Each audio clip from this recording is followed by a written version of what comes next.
Hey, this is Eddie Olczyk. You're listening to Empty Betters with Nick, Mac, and Harrison.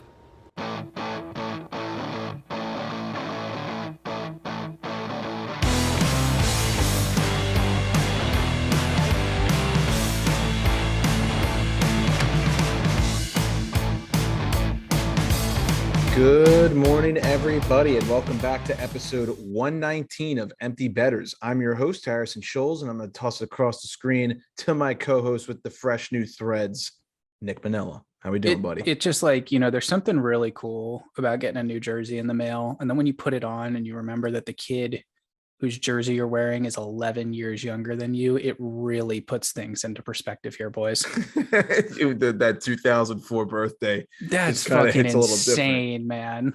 I'm making that is 22 minus 18 is 2004. That's his birth year. Shit. It's PM. I don't have to do math. I'm going to toss it across the screen to my other co-host up in Wisco, Mac Vogel. What's going on, buddy? How's it going, folks? I'm chilling, doing good. I'm on a pseudo vacation here, about to head to the District of Columbia for a couple of days. Mentioned it last week, but if you're going to be at the Caps game on this Wednesday against the Lightning, hit me up. I'll be in section 420. Nice. Excited to see how that game plays out after the debacle that we witnessed last night against the Wild. So we'll talk about that a little later in the episode. I think these two are sweating a little bit. But yeah, we're back. It's a late one. We're releasing this one a day earlier, or maybe not. I don't know. We're recording on a Monday instead of a Tuesday. So we're doing this on April 4th. Keep that in mind. Same night as the national championship for college basketball. Any quick predictions just right off the bat? Kansas. Yeah, -4? I just Kansas straight up. I don't think anyone else is playing as well as they are. They got hot at the right time. Their bigs are big, and unlike Duke, they can shoot free throws. Yeah, I won my money already with my bracket, so I didn't really make any big plays on this game. The one little parlay I put in was Kansas to win and what's his name? I can't pronounce his name, to have at least three pointers. I will say this: the only thing I think keeping Carolina in it would be if Caleb Love just goes off again like he did in the last 10 minutes against Duke. Right. Yeah, I don't know. I always like taking the dog spread. Carolina's 5-0 against the spread so far this tournament, so just something to watch out for here. Ochai Agbaji, I think that's how you say it. Closer than I would have gotten. Hell of a lot better attempt than me. He needs to get 3, and Kansas needs to win, and then money bags. Who do you guys want to win?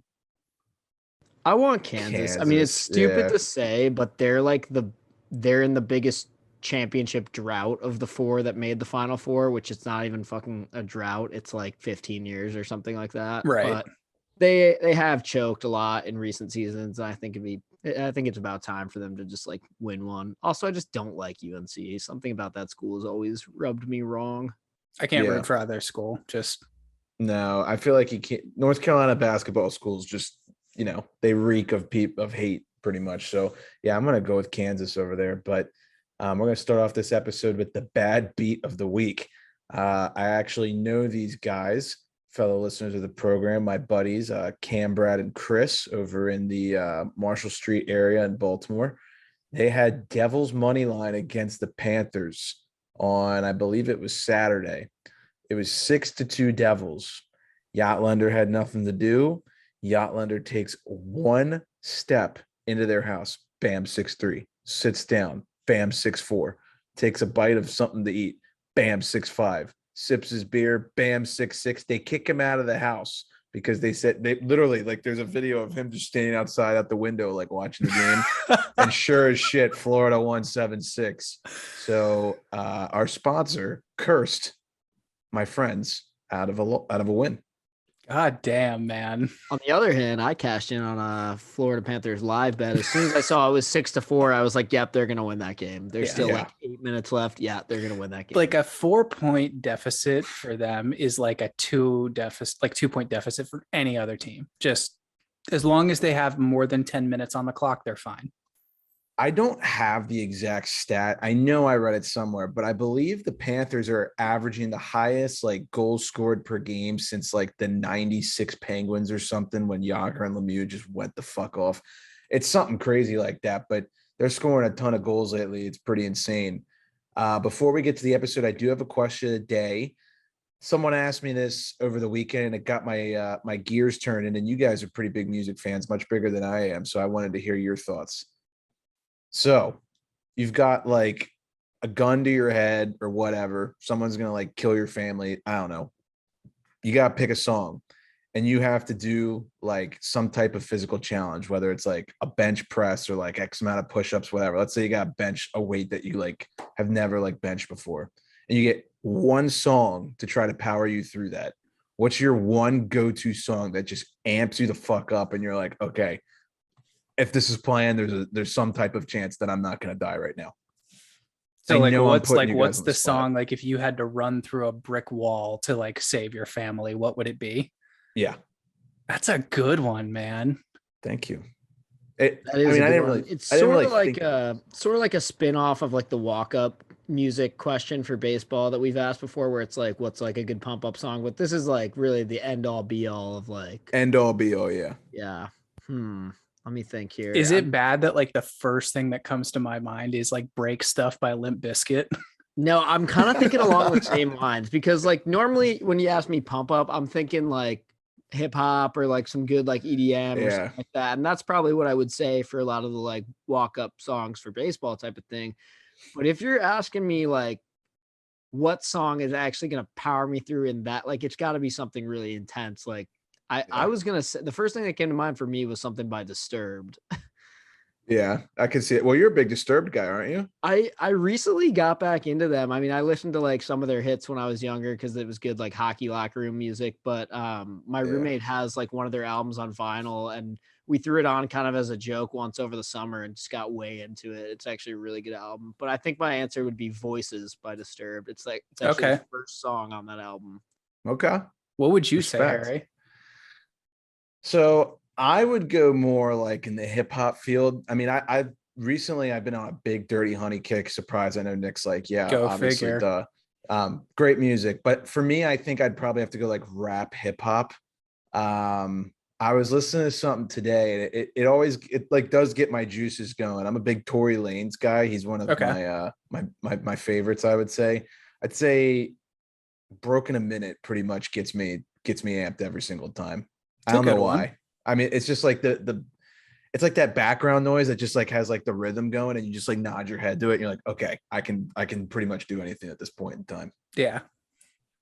What about you, Speaking Nick? speaking of, well, I'm gonna stick with the Break Stuff. I mean, you could swap it with another Limp Bizkit song. I think you're sensing a theme here. You Yeah. can just like take a look around. That's the way it starts and builds in. That's just such a good song. Like it has the locker room, like just kind of head bobbing at first, and then next thing you know, there's like water and shit being thrown everywhere. They have a lot of good. It's just one of those days is another good one by them. That's Exactly. It's like if Yeah. you're in the mood to like cause some like vandalism in your buddy Kyle's basement, there is no better band than like Definitely. Limp Bizkit or like ICP or like something. tagging shit on Yeah. like a side of a restaurant. Yeah. Right. I respect it. Those are good answers. I'd be curious to hear what some of the listeners have to say. Speaking of Dirty Honey, did you see them rocking out with Henrik Lundqvist on stage the other night? I did. Yeah, Yeah, that was pretty pretty cool. awesome. So fucking cool. Did Lundqvist actually pull out the guitar? Is that what I Yeah. saw? Yeah, Yeah. he plays guitar because he Yeah, did it he on shreds. TNT. Yeah, that's fucking awesome. What God, doesn't wouldn't it that be guy cool? do? I was gonna say, what a renaissance man! Like, what can't that guy do? Sick goalie, handsome, plays NHL music. pro goalie. He's a model, super handsome, plays guitar. It's Yeah, you're ridiculous. right. Jack of all trades, master of all too. Seriously. Some people just have it all, man. It ain't fair. Speaking of not being fair, it is a joke how great our sponsor's apparel is from Brackish Life. Very If nice. you're like us and grew up on the water and outdoors, then Brackish Life is perfect for you. They have a wide selection of gear from UV shirts to hoodies and hats. It's Real Bay apparel made by Real Bay people. Head to www.brackish.life today to check them out. A little salty, a little fresh, Brackish Life. All righty, fellas, let's get into the episode. Nick, I'm going to toss it off to you to drive the bus. Sounds great. Let's go ahead and get things started off with the debacle in Anaheim the other night against the Coyotes, or the other way around. I forget where the game was, but Let's start with Trevor Zegras. He scores yet another Michigan goal. I mean, I feel like we could have put him down for like 2 or 3 on the year, and I would have been like, yeah, that's going to make sense. But I think the coolest part about this one was he reached around a teammate to do it. Yeah, this one was like really on the fly. I know that doesn't really make sense when I say it, but it was just like so natural. Like he didn't even like scoop. It's just like pick up done. He Like, didn't even stop. He just was Yeah. like straight into it and just, yeah, it was very, very nice. Very It's like smooth. if you've ever tried to do this at home, or you're like, me who would spend your time, in your linoleum basement as a teenager trying to do this, it takes like 5 solid seconds to do that, to stop and then pick it up. And the guy's doing it just on the fly out of nowhere. It's just unbelievable.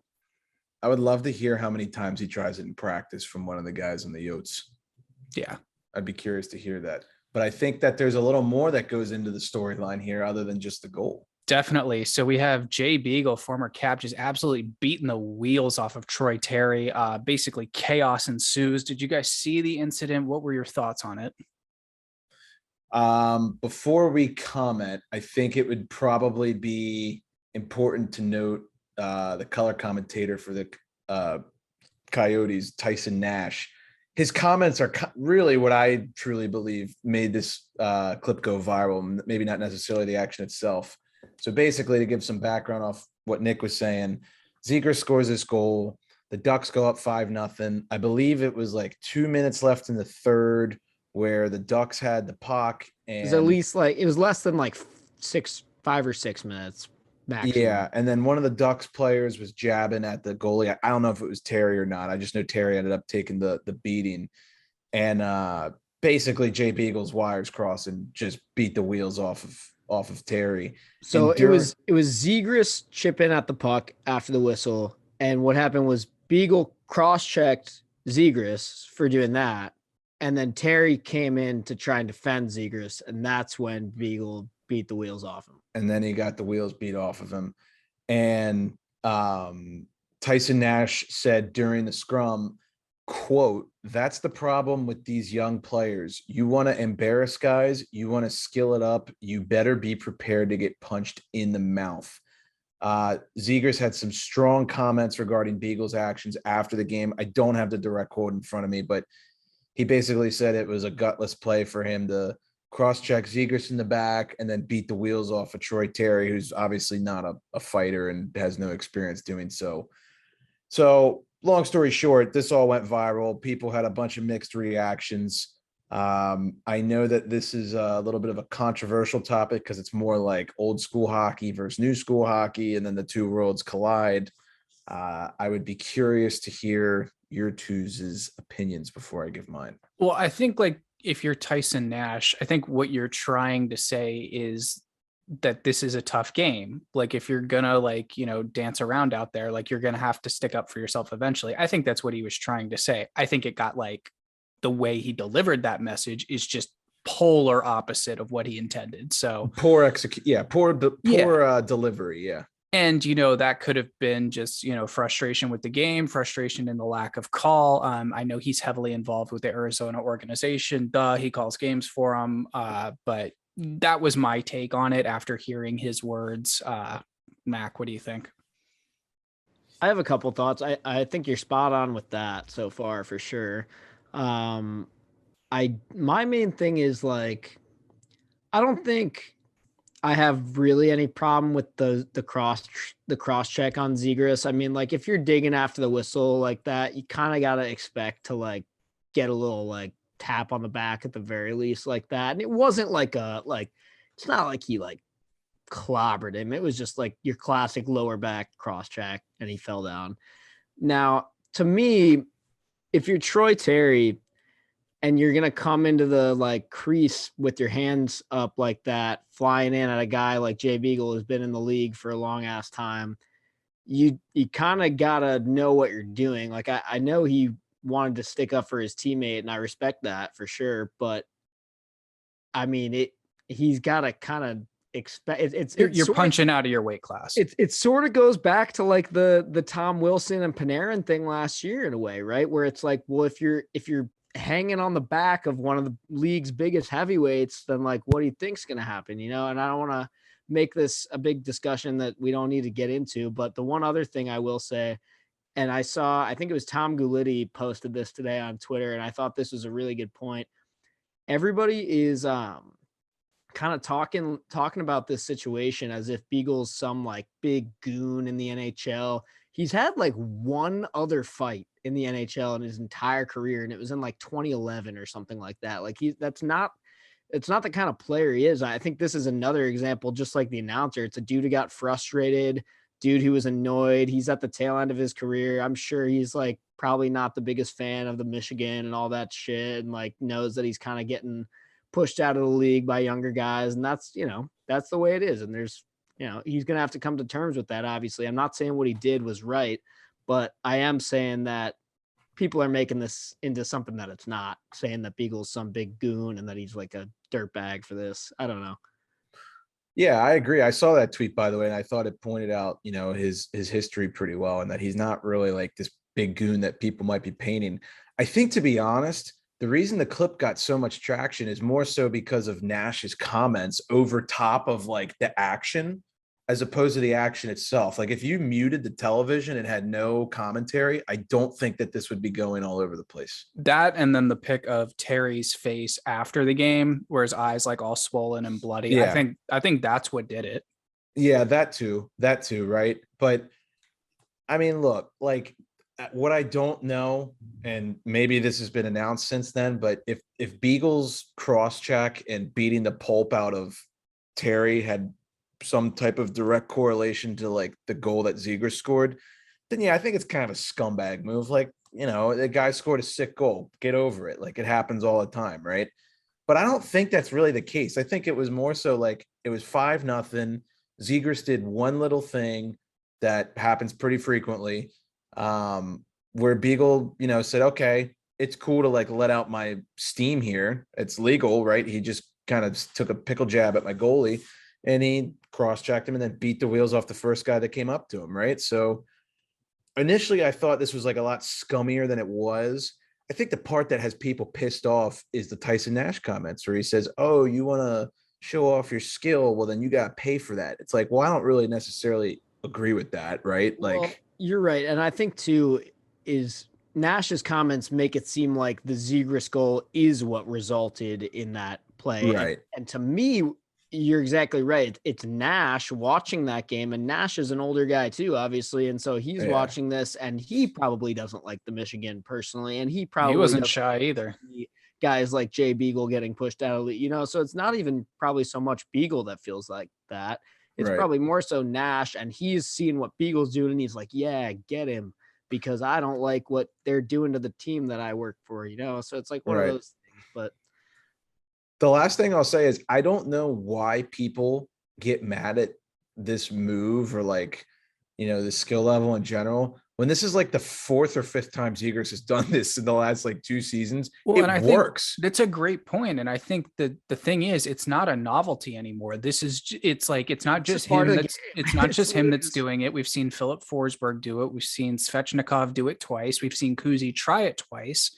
This is just how it's going to be going forward. This isn't like it's 9-0 and he gets a breakaway and decides to put it between his legs and embarrass your goaltender or something like that. This is just putting the puck in the back of the net. It's also like, remember when Kuzi started doing those little like behind the back passes when he would go around the net and like, it's just another thing like that. Soon enough, people learn how to defend against it, and it'll probably start to disappear and you won't see it as much, Exactly. Like it's just another one of those little cheat code things that some players figured out. And until somebody figures out how to stop it, you're going to see a lot of it.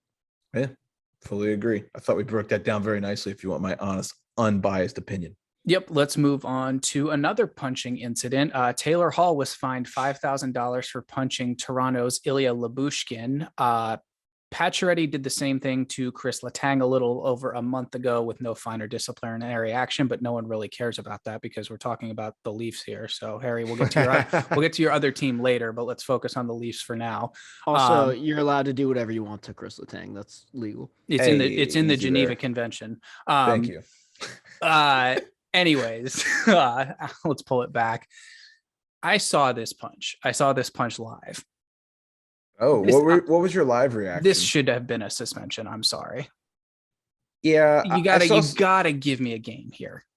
I would agree For with like that. punching some guy in the side of the head as he comes out of the penalty box. You gotta give me a game. I think one game makes perfect sense. Just, hey, jackass, stop being an idiot. You're gonna sit a game for this, Or at least like toss him. right? Yeah, I saw some comparisons to like the Todd Bertuzzi shit. I'm like, okay, that's a little bit of a stretch, but That's completely different. yeah, because Bertuzzi, I mean, I think he paralyze the guy or like semi-paralyze the guy. I can't remember. It was It's 'cause- Brashear, right? Who he paralyzed? No, Or did he it was, swing a stick at Brashear? He swung a stick at Brashear. That's right. What was the guy's name? Derek Morris, Steve Morris, something like that.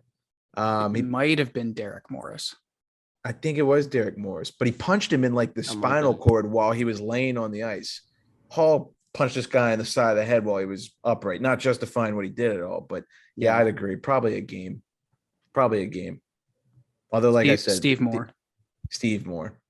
What did I say? Derek Morris? Close enough, right? So, yeah, I agree. I think we're all on the same page here.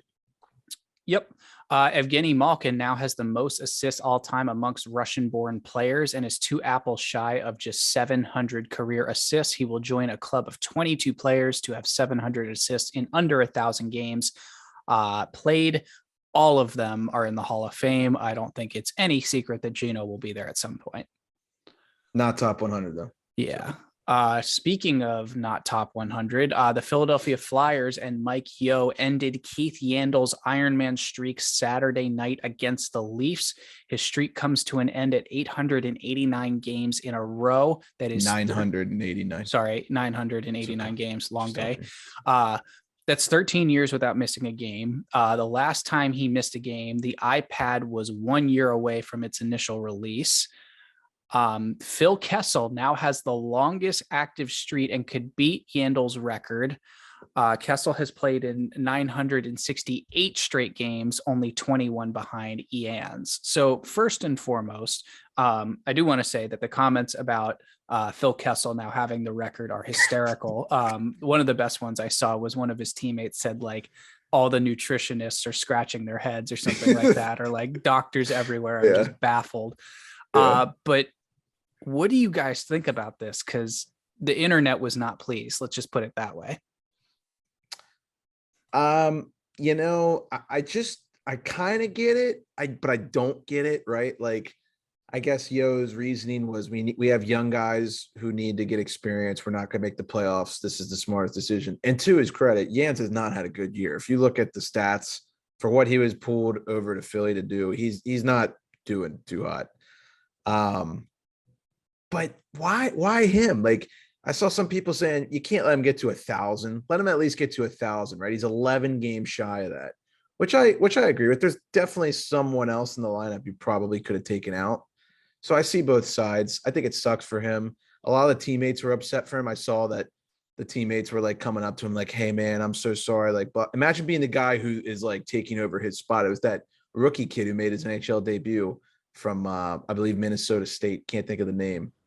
I feel like it almost like takes a little something out of it for that kid too. It's like he knows exactly who he slotted in for, and he like probably like can sense the locker room has a little bit of like a we wish you weren't playing, bud, like type of thing, you know, like right. I'm sure everyone was excited for him and whatnot, but still it's like there's definitely something you can feel there that's like, oh, this isn't quite right. Also, I don't know. My initial thing was like, I don't know. I kind of get it. Yandle's had a bad year. It's a business move. We can't all be like sunshine and rainbows. Sometimes it doesn't work out. But the more I thought about it, the more I'm like, the Flyers fucking suck. They're not making the fucking playoffs. It doesn't fucking matter. Leave the guy in for the rest of the year and like call it a day. Like, just there's some unwritten rules in hockey. And I feel like this falls under that category of like, don't be a fucking douchebag. Have some respect for what this guy's done over the last 13 years and just let him get his fucking record, you know? I mean, we all know the Mike Babcock story. He sat Madonna, 2 games before 1,000 and he never hit the 1,000 game mark. So that's brutal. Yeah, it's like one of those things that just makes you think like, I mean, Mac, you're right. Like the Flyers are terrible. They're not going to do anything this year.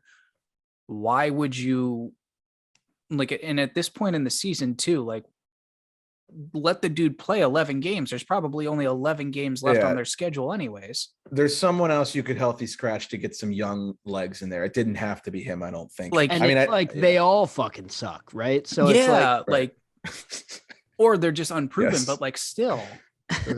Yeah. What Max said, they all fucking suck. Yeah. So yeah. Well, I'll rock with that. let's move on. We had two big milestones over the past week. Auston Matthews officially broke the 50-goal marker for the first time in his career, and Connor McDavid broke the 100-point mark as well. Matthews also scored his 250th career goal against the Flyers. Suck it. He currently has 51 goals with 14 games left to get to 60. I did see someone today that said they think he could get to 70, which is crazy to think about. Also, scratch that note was from before tonight's game against the Lightning. He has 53 goals now. So he's got two more. Yeah. So just some fun facts for you. The fewest games to 50 goals in a season among active skaters. Matthews did it this year in 62. Ovi in the monster year 07-08, he did it in 67 games played. Stamkos in his one big year, he had 69 games played. And then Ovi again in 08-09 was 70 games played. So pretty serious milestones being made here by these guys. And then just fun fact, Crosby is the only active player with more 100-point seasons than McDavid, and he's only got one more, which is crazy that McDavid is. Which means McDavid's probably going to blow that stat out. Oh, he's going to blow that. He's just going to finish his career with 100-point seasons, like so minus when he's not hurt. Crosby's got 6 100-point seasons. McDavid already has 5. I would guarantee McDavid hits at least 8 or 9, barring any injuries. Yeah, for sure. So. I saw, and I don't know if you guys saw this, and I'll keep this brief, but I saw something on Twitter that was talking about, it's like the Edmonton Oiler inflation points theory, how it's like every 2 points you score on that team is like a half on any other team. Yeah, that's probably accurate. Well, dude, it's no secret it'll inflate your stats a little bit here, right? I mean, look at Jans. He played with Florida for the past couple of years. His numbers didn't look that bad. Philly brings him in, and all of a sudden, you got the orbit confusion on offense, and it all goes to dog shit. So true. I mean, that's a good point. He doesn't have nearly as many goal scorers to pass to anymore. His whole thing is like assists and like shots on goal, and he's not really getting the assists. Getting anymore, people to go behind the goal, and that's kind of it. Yep. Sound. Kirill Kaprizov broke Marian Gaborek's Minnesota Wild mark of 83 points to set the franchise record in a single season. I think we all knew that was coming at some point, but kudos to Kaprizov for getting that one done. Gaborik had that for a long time, since 07-08. Yeah, Gaborik had the record for most points in a regular season as a Minnesota Wild member. He had 83 in 2007, 2008. Obviously, Kaprizov just broke that, and he's not even broken. He's going to shatter it. I think Kaprizov will probably get maybe to 100, but close, definitely like 95 to 100, somewhere in that range. So it just goes to further prove the point we were talking about a week or two ago. This is probably this is the best Minnesota Wild team in their existence, especially after the deadline. They're red hot right now. From one best team to another, I would say this is probably the best Florida Panthers team we've ever seen, maybe save for the one that went to the Cinderella Cup run in 96. But even still, I think this is a much better team than that one was.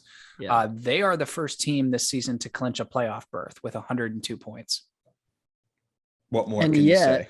I want to play them in the first round. Is that fucking crazy? Yeah. You're nuts. You're nuts. With the way that, like, no offense to Vivi, it's not probably a good guy, but he will get shredded. And Samsonov is a coin flip. So bring in Fucali, and then you have a chance. What Harry said, and Mac may be nuts, but you're nuts if you don't realize that summer may be over, but there's still never been a better time to get out on the water. Are you looking to finance that new boat or yacht you've always dreamed of? Well, you're in luck, because the Yacht Lender is a specialist in marine finance. With partnerships with 15 different banks, he has a right lender for whatever vessel you may be in the market for. Backed by Trident Funding with over 25 years as an industry leader, the Yacht Lender has the expertise and know-how to finance the boat of your dreams. Don't wait. Apply today at yachtlender.com or check him out on Instagram at yachtlender to see others who have already gotten out on the water. I do know that he got his truck back, so kudos to him. I'm sure he's very excited about that. Absolutely. And I will just echo what you said. If you're in the market for a boat and you need a loan, Yacht Lender on Instagram is your guy. So go check him out. He's been a great sponsor for us. We're going to do some cool shit with him upcoming. I'll get into more details with you guys behind the scenes about that after this. So Definitely. Let's knock out some 3 stars of the week here. So first up, go figure, Connor McDavid, 8 points, 5 goals, 3 assists in 4 games played. Second up, we have Alexander Barkov, same thing, 8, 5, 3, and 4. Varley, 3-0-0, a 167 GAA and a 952 save percentage. Great numbers for Varley, and don't sleep on the Islanders. They're starting to catch some fire here, boys. They needed that too because Sorokin's out right now. He's hurt. He is. yeah. Who's the third string? Does anyone know? No clue. Is it still like no, it's not Corey Schneider. He's with the Devils or something like that, or He's with Vancouver. He's with No, he was whoever there. just played the Devils the other day. No, he's on the actually I have no idea. My brain's breaking right now. Yeah, Sorry. I don't know why that. It stumped Anyway, me. I have no idea who it is. Where in the world is Corey Schneider? Yeah, literally. Let's go ahead and dive into the gambling. But before we do, I think Mac has a word for us from Sharp Rank. Yeah, sure do. Just wanted to remind you that this season, all of our picks are powered by SharpRank. SharpRank created the first ever cross-sport rating system, ranking bettors from any sport on one leaderboard that anyone can dominate, even you. SharpRank is backed by some of the biggest names in the sports gambling world, such as BetMGM, Betway, and Sports Illustrated. Download the free app for iPhone and Android today. And now let's win y'all some money. What do we got, Harry? Let's start it off. Fact check. Corey Schneider plays for the Islanders. That's why my brain. He does. Okay, so I was right the first time I said it. Wow, how about that? Yeah, because they were playing the Devils, and then they were doing he's back where he. I played second last guessed time. myself because he had played. He played for the Devils at one point, Mhm. and he Yes. played for the Canucks at one He point. went to the Yes. Devils after I Vancouver. think he started in Vancouver, went Okay. to New Jersey. Now he's in Long Island. Yep. Long Gotcha. Island. All right. Yep. Island. Can confirm. He made his first start in over 2 years the other night. So congrats to him. All right. So hot and not. Gonna get this out of the way. The Avalanche, the Wild, the Rangers, and the Bruins are obvious hot teams. We're not going to include them in this segment because we're trying to get you guys some teams that you might not really know or like scorching hot right now. But all 4 of those teams are out of this world good at the moment. So they should definitely be counted in the list. But the first team, I don't know what to make of this. I can't figure this team out. The Edmonton Oilers are on fire. They're 7-2-1 in their last 10. They've won 5 of their last 6. They're on a 9-game home winning streak. And in that span, they have scored 47 goals, only allowed 24. Their power play is clicking at almost 31%. And McDavid has 10 goals and 18 points in that 9-game winning streak at home. McDavid and Draisaitl are back. I mean, not that they ever really left, but like, Well, you know how at the start of the season, they were putting up like rookie mode numbers. Then they went to like all-star mode numbers. And now they're back to like rookie mode numbers. I can't do this again. Like, what is this team, Mac? You have said religiously. I mean, you're not all year sold. I kept being like, they're not going to make the playoffs. They are now going to make the playoffs, but I'm still not sold. And it's for the same reason that's always been, and that's their goaltending. They're winning games, but they're winning games like 6-4 and like 4-3. And like, I don't know. It's not playoff hockey. It's like end of the regular season. We're really good and we're going to make the playoffs and prove everyone wrong. But it's like, So let's cut the pitter patter and get to the real meat here, because we could talk about this team and McDavid Draisaitl all day long. If things stay as they currently are, which I'm going to assume they will, they would play the Los Angeles Kings in round 1. Who you got? Kings. The veteran Quick squad and Cal on Peterson LA. beats Yep, that exactly. team every time. They're going to shut it down, and also Kopitar and Brown and those guys have been there before. They know how to win a series. There will be some high scoring games, and Edmonton will win probably 2, maybe 3 games. That would be a great series. It would be, and I think it was them two that played the other night. That game was unfucking believable. That was maybe one of the best games of the entire season so far. It went to shootout. and the Oilers won, but there's no I shootout.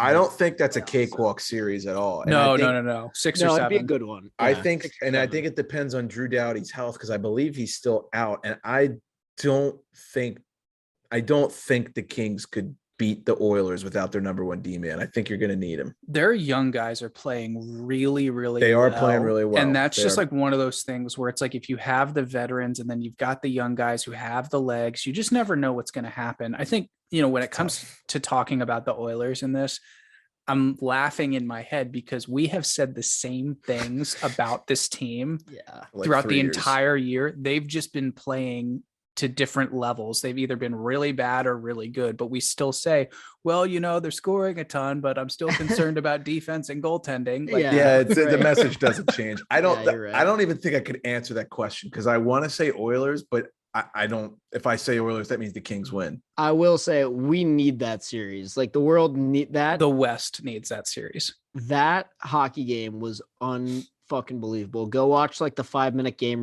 recap on NHL.com if you haven't seen it and you're listening right now. Unbelievable game of the year.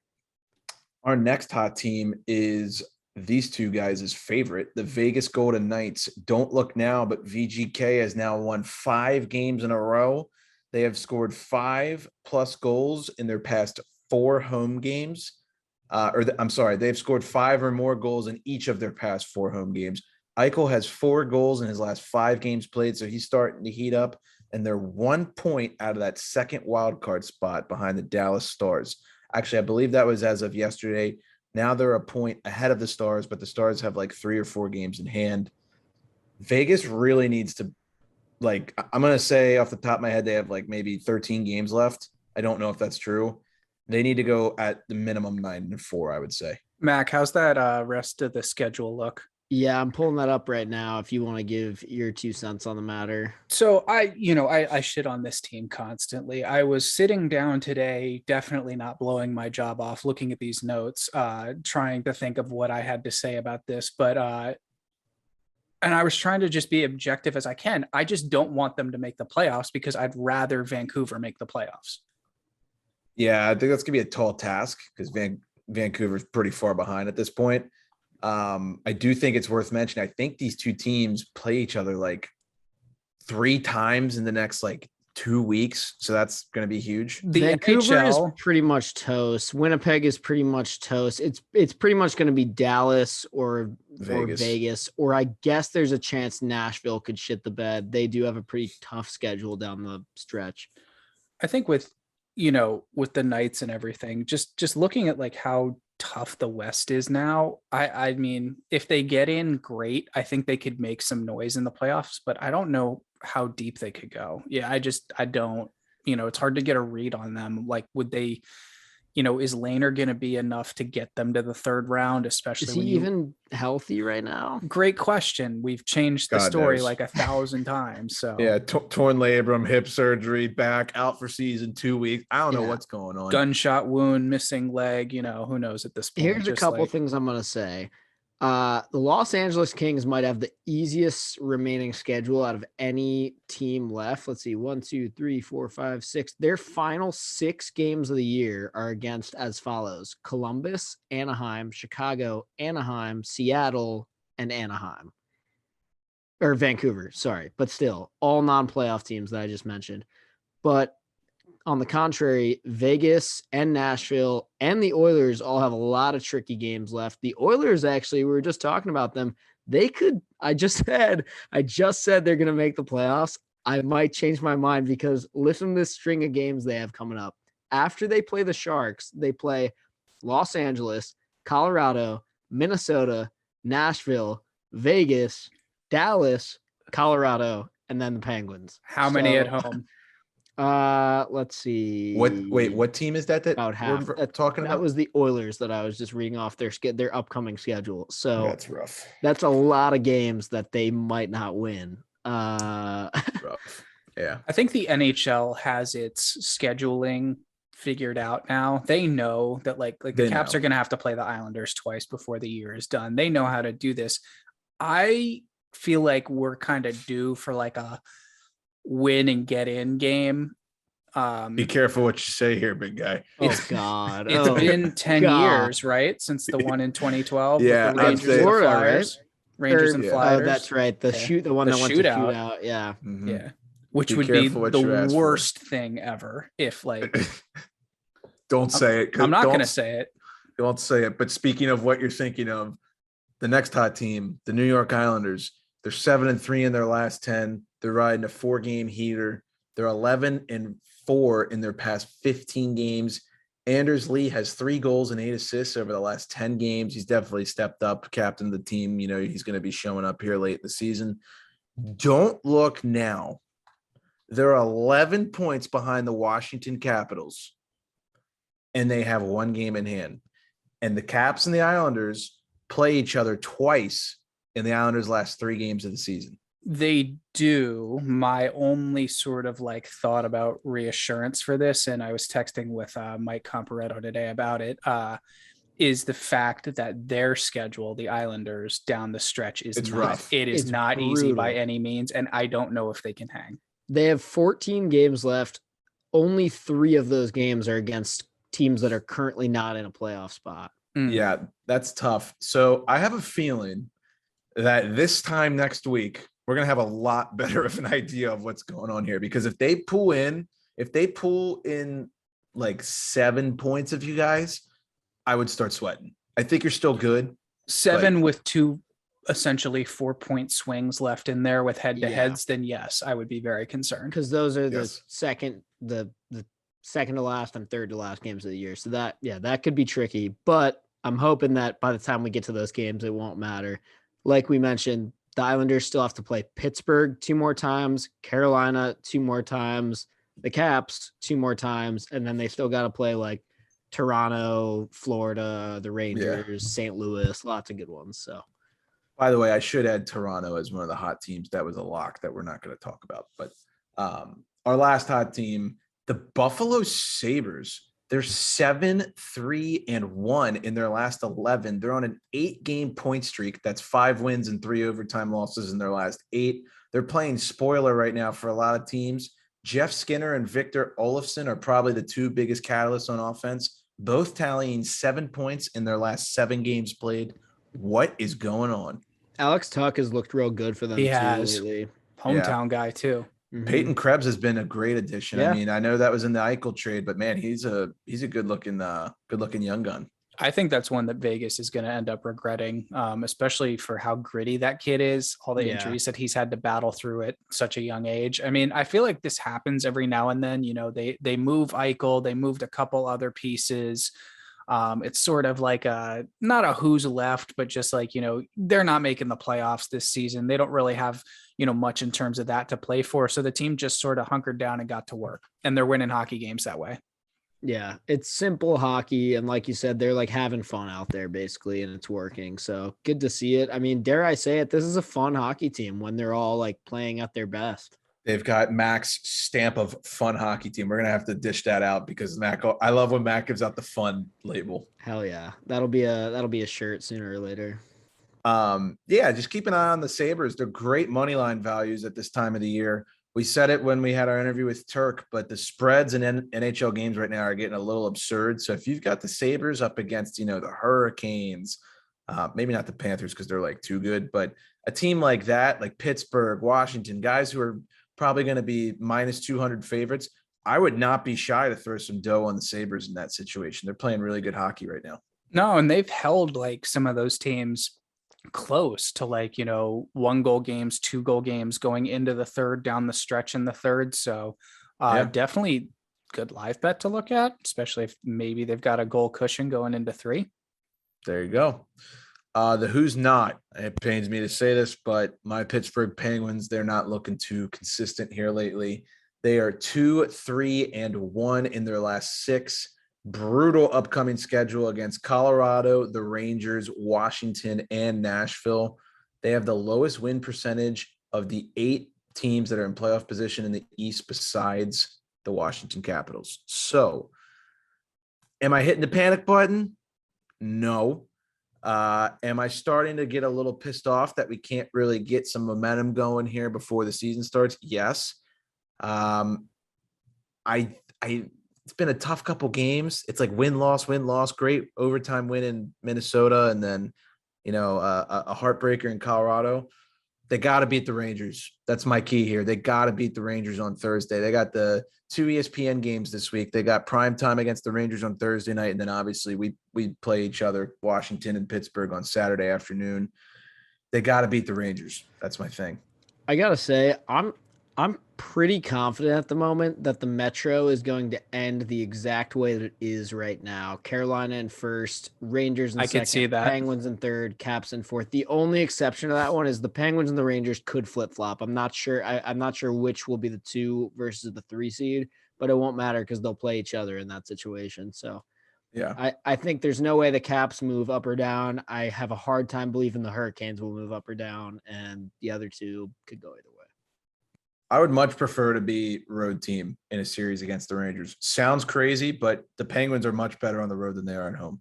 I would say the same about the Caps. There's something about road playoff games. You get up for those ones. Yeah. Nick, you have something to add? Spot on. I don't know why the Caps are so bad at home this year. It's just such an anomaly. But it's the worst home record we've had since like 7, 8, or 9 or something like that. I was looking at that ain't good. It was like, yeah, it's bad. And typically that is like a tough barn to play in most years for people, but not the case at all this year. Not at all this year. Let's move on to your guys' team, who's also in the who's not list, the Washington Capitals. I believe Joe B or Craig on the broadcast last night was saying that you guys have lost 10 of your last 15 home games. Yep. Give me your diagnosis. Right. Well, the recent diagnosis, everyone is really like constantly saying, yeah, you just lost 2 games, 5-1, or what? I guess one of them was 6-1, wasn't it? That's funny. Yeah, they were a week apart. That's my thing here. I could have told you we were going to get the doors blown off of us in that Minnesota game. And I actually did tell a couple people that a few days before, because I have 2 diehard Wild fans that asked me if I wanted to go watch the game at a bar with them. And I said, fuck no. Because you mean the Caps after a week-long break on a Sunday, they're not going to play well? Exactly. Yeah, no, recipe for disaster. I'm also not necessarily that confident that we're going to turn it around very soon, because guess what? We have 2 more days off, and then we play the Lightning at home where we suck. And then we have 2 more days off, and then we play 2 back-to-back day games, which we always suck in day games, and they're both against good teams, Penguins and the Bruins. And just to really put the cherry on top, in that second of back-to-back day game Sunday against the Bruins at home, we're wearing the blue sweaters. We're going to lose that game. Put all of your money in the world on the Boston Bruins on, let's see, what's the date? April 10th. Mark your calendars if you want to make a big paycheck. Put all the money in the world on the Boston Bruins to win that game. Second of back-to-backs for the Caps. Home game, we suck. Wearing the blue sweaters, we suck. Day game, we suck. Clip this. We're going to lose. Against the Bruins, we suck. Clip that if that doesn't make it on Instagram. Yeah. We are going to lose that game. I don't care what the value is. In fact, we'll probably be somehow like Caps like minus 120 because Vegas just thinks because it's at home. No, we're not. Yeah, no, book it. Bruins are going to win that game. I could not agree with you more. So I'll give you my lock of the week here. So since you just gave one, I was going to give it at the end of the episode. The Caps Penguins game this coming Saturday, the day before what you just said, they play the Bruins. Over. Easy. It could be over 7. It's a good one. Shit. It'll be 6.5. Every game that's between the Caps and the Penguins that's at PPG is a 4-3 game that ends during the day. During the day. Book it. There's no doubt in my mind that happens. So yeah. I think I'm excited I just got off of work for that one, because I definitely am excited to watch us lose that one. The most frustrating thing about this Capitals team for me right now is the fact that they constantly allow goals within the first 5 minutes of periods in games. So they've allowed 9 goals inside the first 3 minutes of different games this year. That's actually one crazy and 2 a really useful stat for of 9 time of first games. goal. Yeah, so it's happened 9 different times where they've let in like a goal or more within the first 3 minutes. Time of first goal scored prop right there, huh? Mm-hmm. Any Yeah. Caps game, just first 5 minutes. Just keep ticking off the minutes as you go. You'll eventually hit at some point. So Yeah. Move on to the last team here. I think we covered that pretty well. Yeah. The Vancouver Canucks, as Max said earlier, they're pretty much toast for a playoff spot. They've lost 3 in a row. They basically need to run the table and get a little bit of help, but I don't think that's going to happen. In their last 9 games, they've only scored more than 3 goals twice. You got to put up more than 3 goals if you're going to be a playoff team at this time of year. Their upcoming schedule, they have a home and home with the Vegas Golden Knights, who are hot. Then they have Arizona and San Jose. And 3 of their next 5 games are against Vegas. I mean, if they have any chance of making the playoffs, they pretty much have to win all 3 of those. I'm looking at it again now. There's no way in hell this team makes the playoffs. They're 8 points out of the second wild card spot, and they don't really have any games in hand against anyone either. I guess, like you said, if somehow they win all 3 of those against Vegas, and like Edmonton or Nashville starts to slip or something like that. But Matthews that's has a lot of 54, ifs. by the way. Oh my God. Holy Did he get a hat trick? shit. They did. Wow, Dude. How about that? Can we just skip to this segment now since we're ready? Okay, so let's move on to players who are hot. 2 obvious ones, McDavid and Matthews. We talked about them earlier. So let me update this fucking word template for the 3rd time today since he has scored 3 goals. So he now has 17 goals in his last 13 games. He now has 47 goals in his last 47 games. He's the first Maple Leaf in history with 4 separate goal streaks of 5 or more games. He is on pace to have 65 goals. The record in the salary cap era is Alex Ovechkin with 65 goals. This will make you laugh. When I started the notes this morning, I said he has 53 goals as I am typing this. Actually make it 53. And now I'm making it 54 per Nick's game update. It's insane. He's going to win MVP. I'm sorry. If you don't vote for him, you're crazy. I know we said Yossi. I know we've said Igor. This dude is it. It's ridiculous what he's doing. The bud on the front of that sweater helps a lot too. That's like 12 votes right there. Well, it's 12 votes right there, but you got to give credit where credit is due. I mean, he's 47 goals in 47 games. That's fucking nuts. I mean, it's crazy what he's doing right now. The next player who's hot, his line mate, Mitch Marner. He's got 55 points in his last 30 games, which ties Doug Gilmour and 93 for the most in Leafs history over a 30-game span. Not bad company to be in. And then the last guy, Captain Obvious, Connor McDavid, 26 points in his last 13 games. Math guy, that's 2 points per game. Over 1.5 is back. T-shirt on our store. Go check it out. Never left, baby. Actually, kind of did. Anything you guys want to add? Just that, I mean, that's just so impressive that he's already at like 54. Yeah, I mean, he's got. Does anyone know how many games the Leafs have left? Can someone look up how many games they've played? 82 minus Give me whatever. I mean, some people are saying, what about 70? I'm like, pump the brakes a little bit. Let's get to 60 first, right? But I don't know. I mean, he's got a hat trick against Vasilevsky. What's stopping him? Yeah. So you're not wrong. Real quick, while Mac is looking this up, I do have a this day in hockey history. On this day in 2004, we're recording this on Monday. The Carolina Hurricanes and the Florida Panthers played the last tie game in NHL history. Wow. How about that? That's a good one. The Leafs have 13 games left, and 5 of them are against what I would say bottom 10 goaltending / defense.